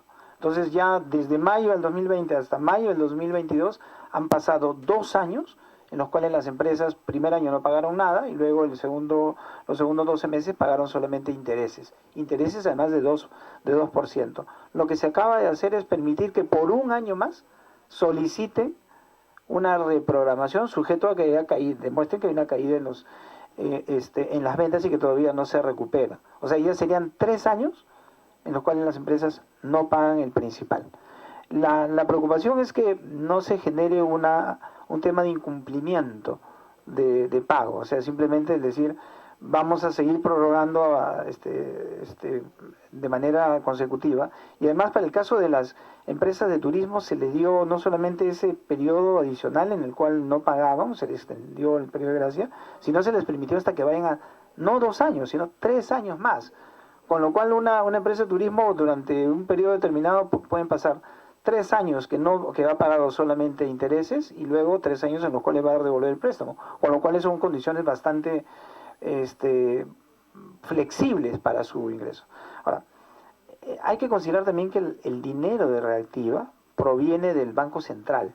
Y entonces el Banco Central hoy día está en una política monetaria contractiva, porque ya obviamente por el tema de la inflación tiene que retirar el estímulo monetario y está subiendo tasas de interés. Entonces el Banco Central lo que en el análisis agregado que hace, lo que ha mencionado es, yo he visto que hay una recuperación agregada y en este momento necesito como Banco Central recuperar ese dinero que se inyectó. Tengo que comenzar a cortar. Pero si la entidad financiera tiene dinero propio, puede prestarle y utilizando la garantía del gobierno nacional. Y eso es lo que se ha hecho. En esta última reprogramación, lo que se hace es que la entidad la caja municipal, la financiera, pueda reprogramar, darle un periodo más de gracia, pero utilizando sus propios recursos. Pero claro, ahora esto ya tiene un costo distinto, porque ya no es plata del Banco Central a una tasa de 0.5, sino es tasa ya de financiamiento, a lo cual tiene que pagar. Pero la ventaja es que utiliza las garantías del gobierno nacional para bajar esa tasa de interés. Entonces, eso ya se ha hecho. En términos sectoriales, estamos justamente creando el Fondo de Apoyo Empresarial Textil y Confecciones para específicamente favorecer a las micro y pequeñas empresas del sector textil y confecciones, que tiene garantías del gobierno nacional por 200 millones de soles y que va a permitir apalancar líneas de crédito hasta por 800 millones, ¿no? Este es una línea, un fondo de apoyo empresarial sectorial que estamos implementando. En el caso de restaurantes, turismos, todos están incluidos. O sea, la reprogramación de Reactiva incluye, no discrimina por sectores. Lo único que dice es, en la medida en que has mostrado una caída, puedes solicitar. Ojo que en esto también hay que ser transparentes. La evaluación de si reprograma o no es de la entidad financiera, porque ellos son los que conocen mejor al cliente. Si la entidad financiera dice, no, ya esta empresa en realidad tiene capacidad para pagar, ya no le voy a reprogramar, no le reprograma. O puede decir, no, esta empresa ya no tiene viabilidad. O sea, esta empresa pueden pasar 5 años más y no me va a pagar, ya está quebrada. Entonces ya ejecuta la garantía del gobierno y busca cómo recuperar el crédito. Pero sí, sí hemos estado tomando y ampliando los plazos de reactiva bajo estas condiciones que le mencionaba. En la rebaja del impuesto temporal para el tema de restaurantes, esto no lo hemos evaluado. Hay, digamos que hay un movimiento, digamos que asimétrico en restaurantes, ¿no? Una vez va a un restaurante y a veces no hay, nuevamente ya está viendo el problema de que no hay disponibilidad, no hay reservas, uno quiere ir a almorzar en un restaurante y le dicen no para hoy, y ya no es un tema de aforo, ¿no? Ya porque los aforos ya se han relajado bastante, ya es un tema de nuevamente que la demanda se está recuperando bastante rápido. Inclusive aparentemente es uno de los sectores que tendría inclusive un mayor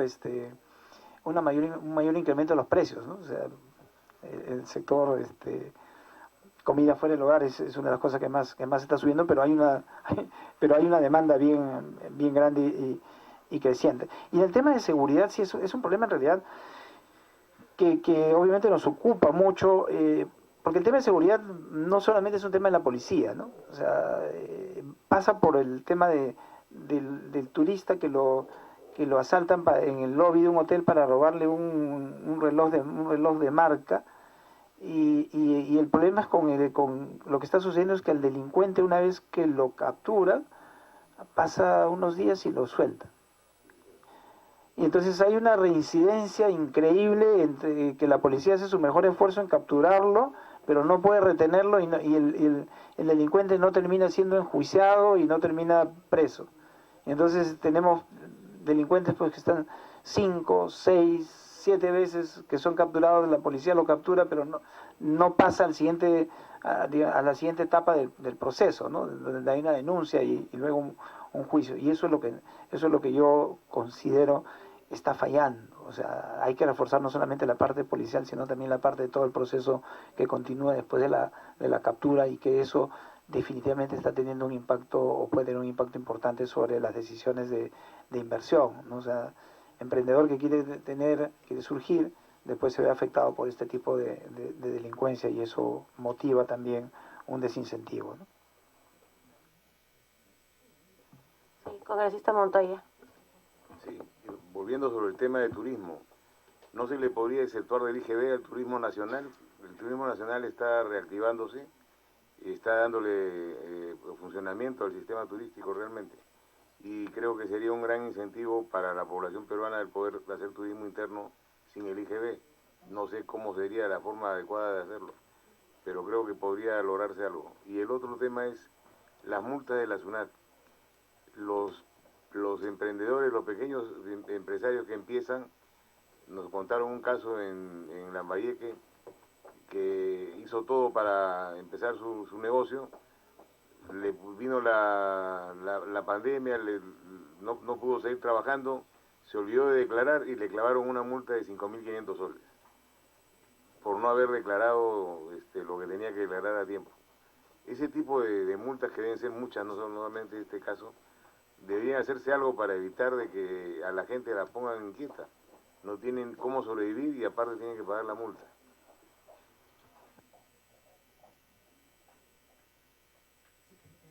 En los temas de IGB, el tema es la cadena del IGB, ¿no? O sea, si se le exonera al producto final o al servicio final que se vende, se le tiene que exonerar a toda la cadena para que pueda tener un impacto, porque si no, no surge efecto en términos de reducción del precio. Por eso es la complejidad de las exoneraciones del IGB.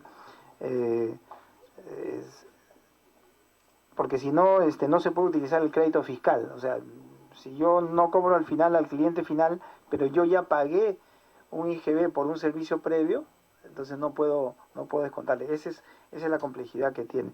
Y lo otro es, habría que ver, es un caso puntual, si usted me da la información para poder ver el tema de de esta multa para ver qué es lo que ha sucedido, para coordinar con la SUNAT para que me dé información. Señor ministro, yo tenía una consulta. Nosotros contamos con una ley Procompite, que efectivamente existe un presupuesto designado a los gobiernos regionales y locales para las unidades productivas, ¿no? Y se ha desarchivado un proyecto para ampliar, porque el 10% se destinaba para este tipo de proyectos, y en esta iniciativa legislativa se amplió a un 15%. Y tengo entendido que fue observado por el Ejecutivo, y quisiera saber por qué la negativa, ¿no?, ante esta iniciativa legislativa, o qué es lo que ustedes sugieren para que se pueda mejorar estas unidades productivas. No tengo el detalle, congresista, tomo nota para poder darle la respuesta. No tengo el detalle específico de esta observación. Pero con todo gusto tomo nota y le envío la información. Muchas gracias. Sí.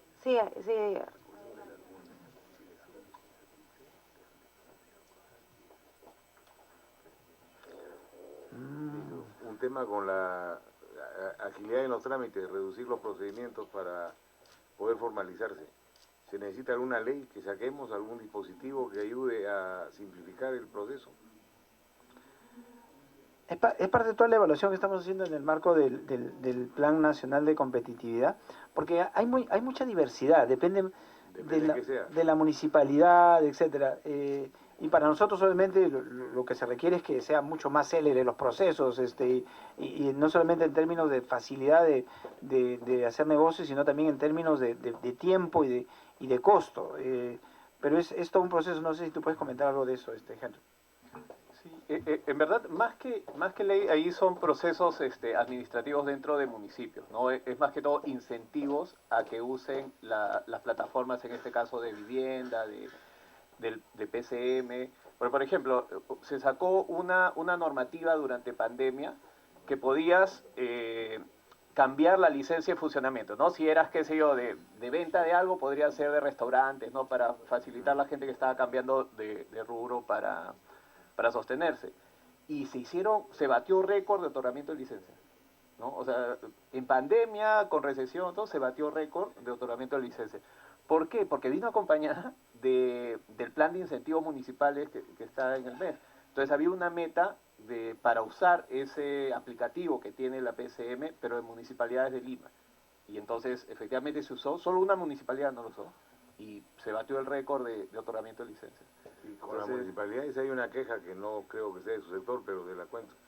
Es la extorsión a la que son sometidos la mayoría de ciudadanos, con las multas, con el llevarse el vehículo y clavarle, no, y ponen lo que le da la gana. Realmente la gente se siente bien presionada con ese tema y no saben a quién acudir. Creo que se refiere a lo que sale en prensa, que se está yendo la grúa a los autos, ¿no? No, ¿qué prensa? Que han venido a hacer denuncias acá sobre el tema. Quieren ayuda de algún tipo, porque se sienten coaccionados y burlados por el municipio. No porque esté mal estacionado, ¿no?, sino el nivel de multas que le ponen y todo lo que está alrededor de la multa. Les incrementan el costo, por decirle, le ponen la multa mal estacionado, después viene la grúa y se lo lleva, después tiene que pagar la grúa, el transporte. Hay infinidad de cositas que van sumando y al final el ciudadano es el que está perjudicado. No estoy yendo en contra de la sanción, debe sancionarse de manera racional, sino de los valores que ponen. La verdad que ahí no conozco tanto el tema, se me ocurre que ahí puede ser un tema de Indecopi, por sí, los sé, procedimientos, barreras burocráticas, pero ahí no sabría decirlo. Ministro, si quiere hacer uso de la palabra. No, justo estaba viendo el tema que usted mencionó, el de Procompite. El tema es que los fondos son de las municipalidades. Entonces, cuando se sube, significa que las municipalidades tienen que destinar una parte mayor de sus recursos a Procompite. Entonces, no quieren, obviamente, quedarse sin recursos para otros fines. Por eso viene la digamos que la incomodidad o la negativa de las municipalidades en que se sube el Procompite, porque eso les quita recursos. Y claro, la única forma es que se le dé recursos adicionales, ¿no? Recursos presupuestales adicionales. Pero por ahí viene, me estaban comentando que ese es el problema con el Sí, Procompite. por otro lado, cuando hemos conversado con algunos jóvenes, ¿no? Emprendedores que quieren hacer uso de este concurso, nos dice que finalmente no todos los gobiernos regionales utilizan ni siquiera ese 10%, por lo que es facultativo. Entonces, entiendo que tampoco se puede plasmar para que sea obligatorio, ¿no? Porque ahí creo que, bueno, nosotros que no tenemos capacidad de gasto no podríamos proponer una ley de ese tipo, ¿no? Pero, ¿qué solución podríamos darlo, no? Porque efectivamente los gobiernos regionales y locales no están cumpliendo con ese 10%. Déjeme evaluarlo, déjeme evaluar el tema, congresista, para poder plantear una alternativa. Ya, gracias, ministro. Sí, congresista Guerra, adelante. Ministro, mi pregunta está en relación a Compras Mi Perú y a los fondos y de núcleos ejecutores también. De lo que hemos conversado nosotros con ellos, hemos encontrado que hay, digamos, fondos para el programa, pero no hay fondos para que el programa otorgue fondos. Eso es un poco lo que nos señalaron. No sé si nos podría comentar un poco cómo está Compras Mi Perú. El tema de Compras Mi Perú, se crearon los núcleos ejecutores permanentes, ¿no? O sea, y que era con el objetivo de generar incentivos para mejorar la productividad de las micro y pequeñas empresas que participaran en estos procesos. El que finalmente demanda una compra a través de Compras Mi Perú es un sector. Supongamos Ministerio del Interior, que necesita comprar camisas y pantalones para la policía. Entonces tiene una demanda, pone las especificaciones técnicas y solicita a Compras Mi Perú para que haga la convocatoria bajo los criterios de calidad y de oportunidad que se requiere. Hasta donde tenía entendido, porque este es un tema del Ministerio de la Producción, ya se habían establecido los núcleos ejecutores y lo que falta es la demanda y los pedidos por parte de los sectores que requieren. Hay que considerar también que en la práctica, al momento de implementar, la capacidad de producción de las MIPES tiene que verse en el sentido de que tiene que ser un producto estandarizado, ¿no?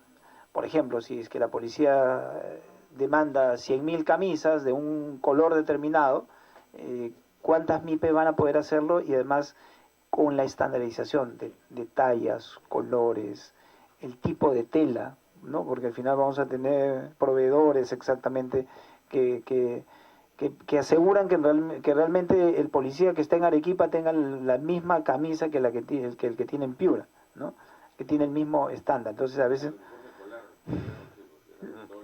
todos los plomos, exacto.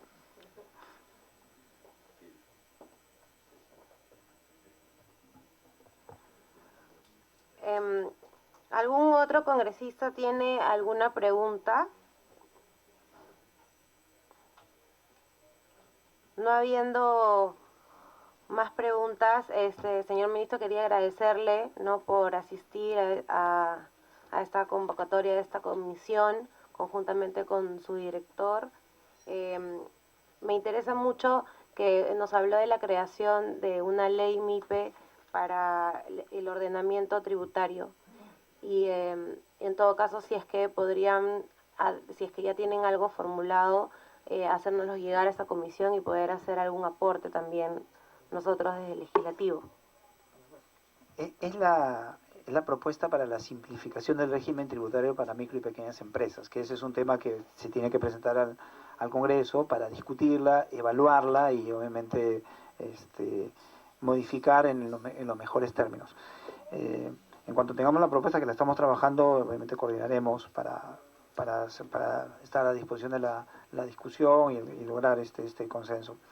Nada más, congresista Muruy, muchísimas gracias por la invitación, gracias congresista Guerra García, gracias congresista Montoya por la atención, igual al congresista Salbuana, que ya se retiró, pero igual nuestro agradecimiento por la invitación y por supuesto a la disposición de mi persona y del Ministerio de Economía para coordinar, consensuar y discutir estos temas de tanta importancia para nuestra ciudadanía. Muchas gracias.